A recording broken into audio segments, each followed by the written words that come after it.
Let's get to it. The author of this Reddit post is Yuzen. It was posted over 13 years ago. Anyways, let's start reading. This will be my second story that I've posted on this subreddit, which is quickly becoming one of my favorites. This happened to me in the summer 2 years ago. I was living with my mother at the time, and she'd taken herself off on vacation with a friend, so I had the house entirely to myself. This tends to be a fairly happy occurrence for me since I'm comfortable alone and could actually get to watch the TV for once. My mother is a notorious television hog and generally could do whatever I wanted without motherly intrusion. It was a fairly typical night for me. I'd been chilling out in my computer room. As context, I have a bedroom upstairs in the house and a room to myself downstairs that contains my computer, just playing about, chatting to some people, snacking on junk food. The usual Home Alone kid stuff. I think I was playing World of Warcraft back then. Hey, it was 2 years ago, give me a break. Now, I'm pretty bad when it comes to sleeping whenever I have nothing to get up for. My sleeping cycle goes completely out of whack, and I wind up waking up at strange times and staying up till the early hours of the morning. In this case, it must have been going well on 4 a.m. when this incident occurred. I think I was grinding at the time. I usually listened to music back then when I was grinding, but I think it was between songs when I heard what sounded like a cat letting out a high-pitched wail. We don't own a cat, but this in itself isn't too uncommon. There have always been a few neighborhood cats. Sometimes they fight with each other. Sometimes there's other reasons for them crying out, but I've certainly heard things like that in the past. What alarmed me about this particular sound, though, was that it was coming directly from my back garden. I was worried that 2 cats were going at it and were trying to fight to the death in my backyard.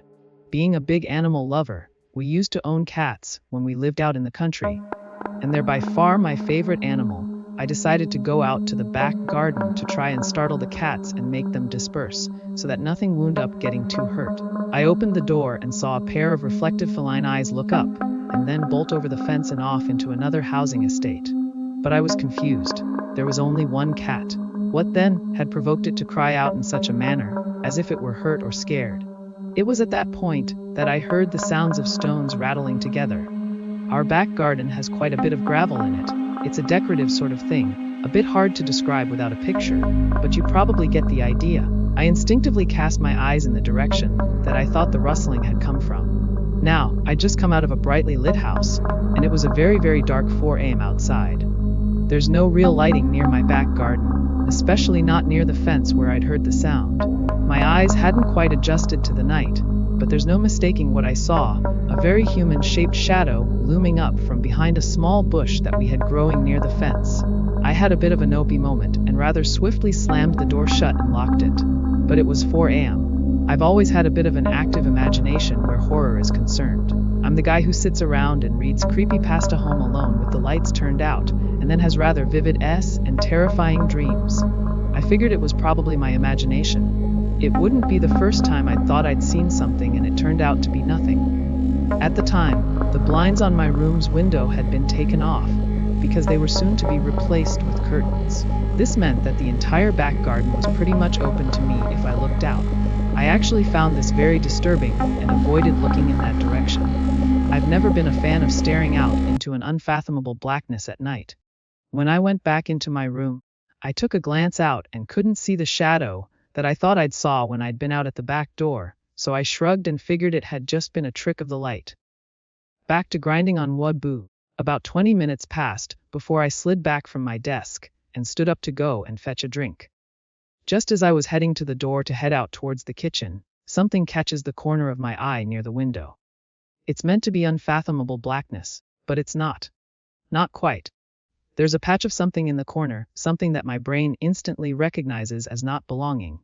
I paused and turned to see something that, to this day, keeps my curtains the fuck closed whenever I'm in my room at night. There's a face pressing against the window. It's not a human face, either. Whoever it was, they had a goddamn mask on. We're not talking about a goofy Halloween mask here, either. I took the liberty of searching around for a picture to reference this mask, and here we go. So, here I am, stopped dead at the door, holding my empty glass that I had been planning on filling with OJ, when I'm looking eye to eye with someone pushing their masked face up against my window, standing in my dark-assed garden at 4:20 a.m. My heart skipped a beat. The first thing I did was break eye contact. or what I imagined was eye contact. I couldn't really see their eyes from a distance because of the lack of light near the window, and head on through the door and into the kitchen. I placed the glass down on the table. As I did this, I heard rustling, something moving on the gravel again. This time it was loud, pronounced, heavy footsteps upon the stone. I turned to the kitchen window, and the face is there again. They've followed me. This time they slammed their hands on the window along with pushing their face against it. I think I hear them say something, but I can't make it out. I notice they have gloves on, and think this couldn't be a good sign. Yeah, because a masked creeper is a good omen by itself. I'm caught between two minds. They're around the back, and it'd take them a few seconds to get around to the front of the house if I choose to bolt from the kitchen and sprint out into the cul-de-sac and reach a neighbor's place. That'd be fast, but it'd be risky. I'm not all that physically fit. Not particularly fat, but I don't do a lot of physical exercise, so I wasn't terribly confident in my cardio to hold up over the distance, short as it might be. What if they were just plain faster than me? What if they went inside the house after I left and stole something, then vanished before the cops could show up? It wasn't like I'd have time to open the door, lock it again, then bolt. My other option was to phone the police, then hope the nutjob doesn't start trying to smash in the window and climb through it. The window in the kitchen would have been a tough sell, but the one in my room wouldn't have been hard at all. The figure in my window was tall, and the window sill itself was low to the ground. If they wanted in, what was to stop them? Grabbing the phone, I decided I'd take my chances. I had been standing in the hallway, at this point having backed the fuck away from the kitchen. I'd heard more banging on the window there, and didn't want anything to do with it. At least in the hallway I couldn't see him, and he couldn't see me. I knew I could have phoned the cops then and there, but I went back into my room. Surprise, surprise, there he was. I made a very obvious show of raising the phone and dialing the number, practically shouting down the phone, telling them exactly what was going on. They kept me on the line. I'm sure that is standard policy for them. Even though this guy knows the cops are coming, I told him, very loudly, he stays there. In fact, I swear I hear laughing. Then he smashes his head against the window. I literally hear the mask cracking against the glass. It even slips just a bit, and I see a receding hairline peeking into view. I figured he was a nut job and was going to try and force his way in. I live in a fairly small town, and the police aren't known for their rapid reaction times. Or maybe he just didn't care. I was desperate, and that's when I saw it, a stupid pellet gun that I'd had since I was a kid. I say stupid because the damn thing was broken and didn't even work anymore. But it looked real. Very, very real. It was a M1911 replica, I believe, and completely looked the part.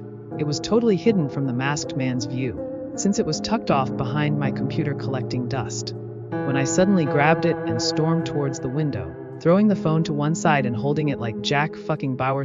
I was a huge 24 fan back then, and shouting like an attack dog for him to back the hell off before I blow his brains all over the floor. He seems startled, he backs off, he jumps even, and then just like that, he's gone. I was terrified, scared nearly out of my mind, but the adrenaline took hold, and I managed to make myself look big enough to freak the guy out. I guess in that moment he thought the gun was real, and I actually knew how to use it. I'd taken that stance that you see people use in pretty much every serious cop military drama. Looking back, if the guy had been smart, he never saw me load a magazine or anything. Would I really keep a loaded gun around the house? I mean, I live in Northern Ireland. Not the US, where that's fairly common. The police arrived 10 minutes later. It's a good job I went for the gunplay, thefts, and checked the house, the garden, surrounding neighbors' gardens, and the entire estate for any sign of the man at the window, but he was gone. They said he was in all likelihood some drunk teenager who'd found a leftover mask from Halloween and decided to have a laugh. I believed them at the time. It helped me feel better. But I remember that shot of the person's hairline, and I remember their build. They were an older person, 30s or 40s, drunk or on drugs, quite possibly, but who knows what they really wanted. I never saw a weapon on them, but they could have very easily had one. There was never any further sightings of the masked tormentor. But I can tell you this, I've never felt truly comfortable in that room when I'm in the house alone ever since, at least not in the middle of the night or the early hours of the morning. When it's pitch black out, who knows what could be creeping around outside. What do you think of this story? It's not as bad as the previous one, but it isn't something you shouldn't take seriously. I hope you like this video. A subscribe can help the channel go a long way. Otherwise, we'll catch you on the next one.